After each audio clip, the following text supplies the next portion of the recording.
इस गीता अध्याय 13 श्लोक 17 में मूल पाठ में ज्ञानम ज्ञेयम ज्ञान गम्यम लिखा है, जिसका भावार्थ है कि ज्ञानम जो ज्ञान परमात्मा स्वयं पृथ्वी पर प्रकट होकर तत्व ज्ञान अपने मुख कमल से बोलता है, इसलिए वह ज्ञान रूप है, अर्थात ज्ञान का भंडार है। देखो भाइयों और बहनों, बिल्कुल स्पष्ट कर दिया है।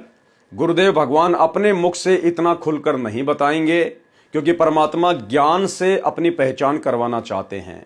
और परमेश्वर ने यहां अपने विषय में खुलकर बताने में कोई कमी नहीं छोड़ी है कि तत्वदर्शी संत कौन होता है, तत्व ज्ञान कौन देता है, कौन दे सकता है।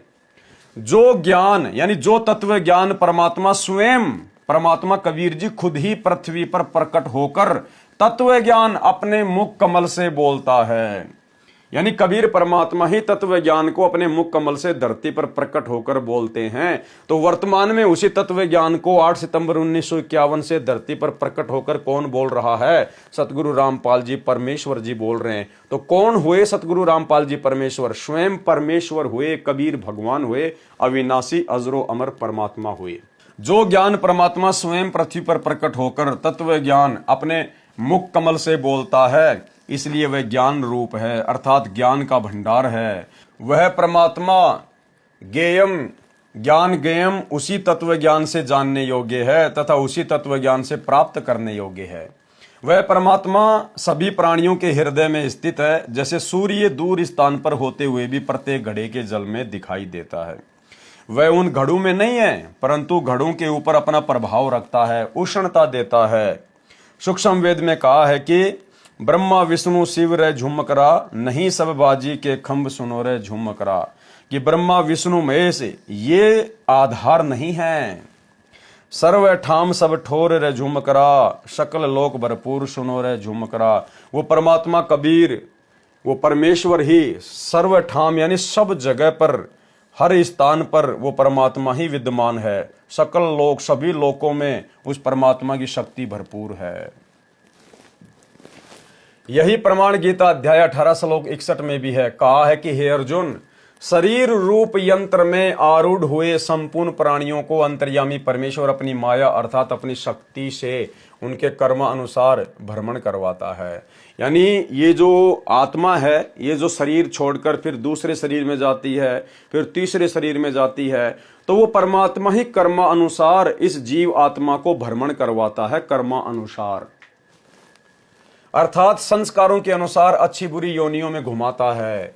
वही सर्वशक्तिमान परमात्मा सर्व प्राणियों के हृदय में स्थित है, अर्थात विराजमान है। इसी प्रकार परमेश्वर की महिमा गीता अध्याय 13 श्लोक 17 में कही है। इससे सिद्ध हुआ कि गीता ज्ञानदाता ने अपने से अन्य पूर्ण परमात्मा की महिमा कही है। गीता अध्याय 13-17 का ये निष्कर्ष है। गीता अध्याय 13 श्लोक 18 में गीता ज्ञानदाता ने कहा है कि इस प्रकार क्षेत्र अर्थात शरीर, ज्ञानम तत्व ज्ञान और ज्ञेयम अर्थात जानने योग्य परमात्मा की महिमा मैंने संक्षेप में कही है। मेरा भगत पहले मुझे ही सर्वेस्वा जानकर मुझ पर आश्रित था, वह इस तत्व ज्ञान के आधार से मेरे भाव अर्थात मेरी शक्ति से परिचित होकर तथा उस समर्थ की शक्ति से परिचित होकर उपपदते उसके उपरांत भक्ति करके उसी भाव को प्राप्त होता है। गीता अध्याय 13 श्लोक 18। इसी प्रकार गीता अध्याय 13 श्लोक 19 में गीता ज्ञानदाता ने अपने से अन्य पुरुष अर्थात परमात्मा की महिमा कही है। कहा है कि प्रकृति और पुरुष दोनों ही अनादि हैं, प्रकृति और पुरुष दोनों ही अनादि है। यहां पर प्रकृति से तात्पर्य सतलोक की प्रकृति से है, जिसको पराशक्ति परानंदनी महान प्रकृति कहा जाता है। लेकिन जो सतलोक की प्रकृति है वो स्त्री रूप में नहीं है, वो परमेश्वर की शक्ति है। परमेश्वर की शक्ति का नाम है पराशक्ति परानंदनी। उसी शक्ति से परमेश्वर ने सतलोक में सर्व रचना की थी और सर्व ब्रह्मांडों को परमेश्वर ने रचा। और यहां की जो प्रकृति है 21 ब्रह्मांड की, ये है दुर्गा, ये स्त्री रूप है। कहा है कि प्रकृति और पुरुष दोनों ही अनादि हैं। पुरुष हो गया कबीर भगवान जो कि सतलोक में है, पुरुष यानी परमात्मा, और प्रकृति यानी उनकी शक्ति परानंदनी पराशक्ति जिससे परमात्मा सर्व ब्रह्मांडों को रचता है। दोनों ही अनादि हैं। यहां पर प्रकृति पुरुष का अर्थ पूर्ण परमात्मा है, ये दोनों अनादि हैं।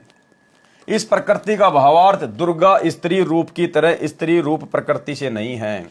जैसे सूर्य है तो उसकी प्रकृति उष्णता भी साथ ही है, यानी सूरज और सूरज की जो गर्मी है, जो उष्णता है, यानी उसकी शक्ति।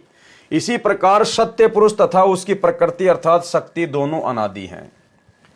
इस प्रकार विकार तथा तीनों गुण जिससे उत्पन्न हुए वह अन्य प्रकृति है। ये जो विकार और तीनों गुण जिससे उत्पन्न हुए हैं, कहते हैं वो तो दूसरी प्रकृति है, उसका नाम है दुर्गा, उससे उत्पन्न हुए हैं, ऐसा जान। गीता अध्याय 7 श्लोक 4 व 5 में 2 प्रकृति कही हैं, एक जड़ और दूसरी चेतन दुर्गा देवी।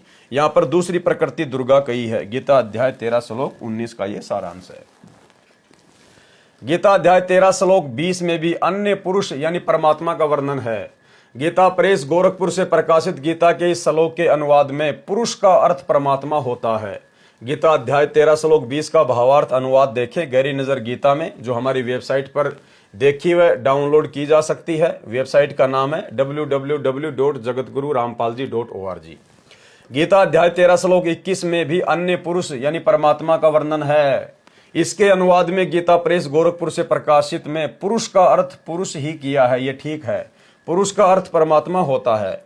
प्रकरणवश पुरुष का अर्थ मनुष्य भी किया जाता है, क्योंकि परमात्मा ने मनुष्य को अपने स्वरूप के अनुसार बनाया है, इसलिए कहा जाता है नर नारायण रूप है तू ना समझ दे। यानी भाइयों और बहनों, आप और हमें जो ये नर दे मिली है, परमात्मा कहते हैं ये कोई सामान्य नहीं है, नर नारायण दे है, नर नारायण रूप है। क्या कह रहे हैं परमात्मा कि हे नर, हे इंसान, तेरा जो शरीर है, तेरा जो रूप है, ये नारायण के जैसा है, परमात्मा के जैसा है। नर नारायण रूप है, तू ना समझ दे। इसको मात्र तू एक शरीर मत समझ, इसको मात्र तू एक देही मत समझ, ये भगवान का रूप है, जिससे भक्ति करके तू यहां से सदा सदा के लिए मुक्त हो सकता है। भाई और बहनों, ये जो मनुष्य योनि है, ये अन्य 84 लाख योनियों से भिन्न है। यानी 84 लाख योनियां तो अलग हैं, और जो मनुष्य शरीर है ये परमात्म रूप है। हम परमात्मा के अंश हैं। हमें परमेश्वर ने अन्य 84 लाख योनियों में शामिल नहीं किया, अन्य 84 लाख योनियों से भिन्न है हम। परमात्मा एक अपने शब्द में कहते हैं ना कि यो सौदा फिर नाहि रे संतो, यो सौदा फिर नाहि, नर नारायण दे पाए के तू फिर 84 जाई। यानी नर नारायण दे पाए के, भगवान जैसा शरीर प्राप्त करके और भक्ति ना करके तू फिर से 84 लाख योनियों में जाना चाहता है। इसका मतलब 84 लाख योनियां अलग हैं, और ये देह हमें जो परमात्मा ने दी है, उत्तम देह, सर्वश्रेष्ठ देह, जिससे परमात्मा पाया जा सकता है।